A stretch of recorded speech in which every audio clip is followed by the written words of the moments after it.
Assalamu alaikum wa rahmatullahi wa barakatuh. Surah Naba, Surah number 78, Ayat number 37, Juz 30. A'udhu billahi minash shaitanir rajim. Bismillahir rahmanir rahim. Rabbis samawati wal ardi wa ma baynahuma ar-rahman la yamlikuna minhu khitaba. Let's begin with the word-to-word translation of this ayah. Let us take the first word, Rabbi. Now, Rabb is a noun, and that also a genitive noun, because the end letter carries two kasra or a single kasra or zair. So whenever a noun which carries a single zair or kasra on the last letter or two kasras on the last letter, then we take that noun as a genitive noun. And if it carries two fathahas, then or single fatha, then that noun becomes an accusative noun. So this is a genitive noun because it carries a kasra, and the root letters of Rabbi are Ra, Ba, Ba, and it has occurred 980 times in the Quran, and it means Lord. Now in the previous ayahs, Allah subhanahu wa ta'ala has enumerated and listed all the rewards and the punishments according to the deeds of the person. Now after enlisting, now Allah is telling you who has promised you all these. So this ayah basically is letting us know that it is no other than our Rabb, the Almighty, the All-Powerful. He is promising us the reward and the punishment. So here Allah Ta'ala is now speaking about Himself, that it is Him, the Rabb of the heavens and the earth, and everything that comes in between. He is giving us the reward. So the next word is the as-samawati. Now as-samawati is again a definite noun, and we know that it is a definite noun because it has al as a prefix. So we know that it is a definite noun. Now whenever you have the atin or ati or atun or atu with a noun like this, it stands for plural. So whenever there is atin or ati, it is a plural feminine. Now feminine because in Arabic the as-samau is addressed as a feminine gender. So, and as-samau is a singular form of as-samawati, and that atin is actually a feminine gender.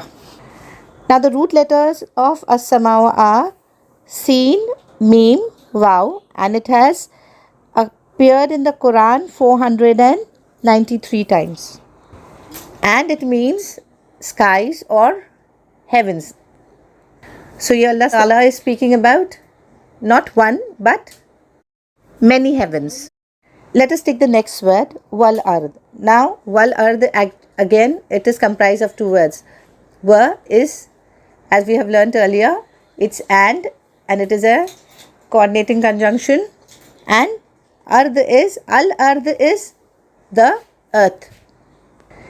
It is a noun and a definite noun. Now the root letters of ard are Hamza, Ra and Dawad, and it has appeared 461 times in the Quran. So now the translation will go as Lord of the heavens and the earth. Now let us take the next word, Wama. Wama is again the combination of two words, Wa and Ma. Wa is coordinating conjunction as we just did it. Alright, and it means and Ma is a relative pronoun, and it can mean whatever or whoever, and at certain places it has got various meanings too, like no, but there are conditions to it. Here it means whatever with reference to the verse. So now the translation will go as Rabbis samawati wal ard, Rabbis, Lord, samawati of the heavens, wal ardi and earth, wama and whatever. Now let us take the next word, bainahuma. Now bainahuma is comprised of two parts, baina and huma. Baina is an adverb and it means between. And because it is giving us a particular location, so we know that it is adverb of location. And this has appeared in the Quran 523 times. Now the next part is huma. Huma is an attached pronoun and it indicates two people or two things. Now in Arabic, we had discussed earlier that there is singular, plural, and the third one was dual, where two quantities are discussed. So singular is single, one, dual is two, and plural is more than two, unlike in English language. So here huma means two. So here we will take huma as both of them, and baina huma will mean between both of them. Let us take the next word, Ar-Rahman. It is a noun and a definite noun because it has the al as a prefix. The root letters of Rahman are Ra, Ha and Mim, and it means excessively, exceedingly merciful. Now this Rahman is based on the pattern of Alan, where it means that excessively and exaggerated form of mercy. So here Allah Ta'ala is making us aware of one of his beautiful attributes, that he is excessively merciful here. So again Allah is giving hope to the disbelievers that he is exceedingly merciful. So here we will take the meaning of Ar-Rahman as the most gracious, and we have done this earlier in Tasmiyah that we had done in the beginning of this surah. Next word is La, and we know that this is a negative article and it means no. Now the next word, Yamlikuna.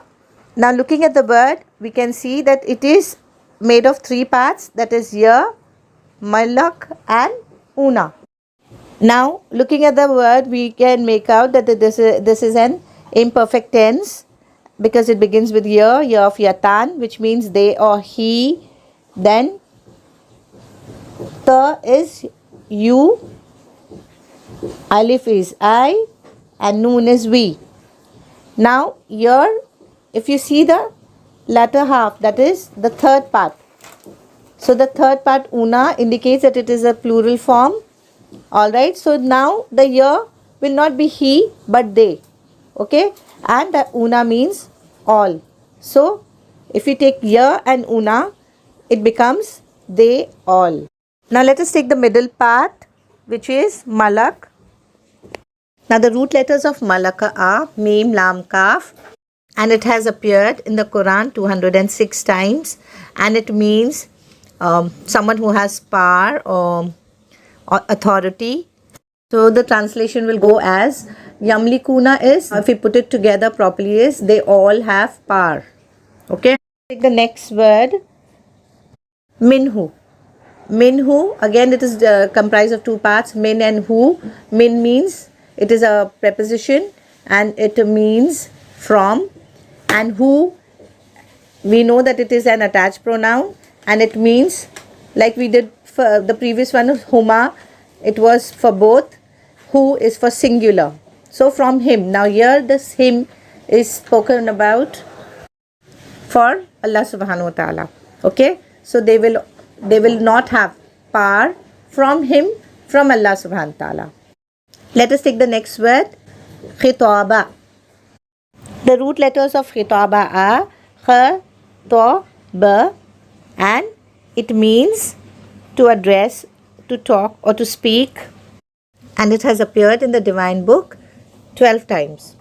Now let us take the translation of this entire ayah. Rabbis samawati wal ard, Lord of the heavens and the earth. Wama bainahuma, Wama is and whatever between them. Ar-Rahman, the most gracious, the most merciful. La yamlikuna, nor yamlikuna, they will have power. Minhu, from him. Khitaba, to speak. So if we put together, translation will go as Lord of the heavens and the earth, and whatever is between both of them is the most gracious, nor they will have power or authority from him to speak. There is one more way that scholars have done the translation, by writing from in a bracket in the beginning of the ayah. From Lord of the heavens and the earth, the most gracious, nor they will have any kind of power from him to speak. With this, we end the word-to-word translation of the 37th ayah of Surah Naba. Assalamu alaikum wa rahmatullahi wa barakatuh.